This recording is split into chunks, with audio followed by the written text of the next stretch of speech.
பொங்கல் பண்டிகை தோன்றிய கதை. தமிழர் திருநாளாம் பொங்கல் பண்டிகை தோன்றிய கதையை பாகவத புராணம் குறிப்பிடுகின்றது. ஐப்பசி மாதத்தில் கோவர்த்தன பூஜை செய்த ஆயர்பாடி மக்கள் மேல் கோபம் கொண்ட தேவேந்திரன் 3 மாதங்கள் கடும் மழை பொழிகிறார். அண்டம் அனைத்தையும் தனது திருவடியின் கீழ் அளந்த ஸ்ரீகிருஷ்ணர் குன்றம் ஏந்தி குளிர் மழையிலிருந்து பசுக்களையும் மக்களையும் காக்கிறார். 3 மாதங்கள் பசுக்கள் பால் கொடுத்து காக்கின்றன. மார்கழி மாதம் முடியும் நாள் தேவேந்திரன் தனது தவறை உணர்ந்து மழையை நிறுத்துகிறார்.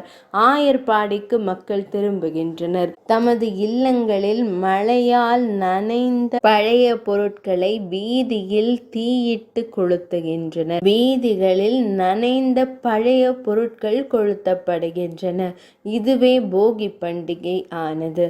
மக்கள் இல்லங்களை சுத்தம் செய்து வெள்ளை அடித்து மாவிலை தோரணம் கட்டி அலங்கரிக்கின்றனர்.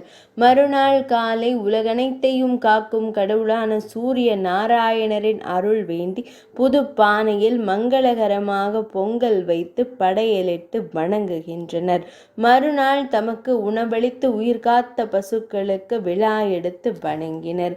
இதுவே மகர சங்கராந்தி என்றழைக்கப்படும் பொங்கல் பண்டிகை தோன்றிய புராண வரலாறாகும்.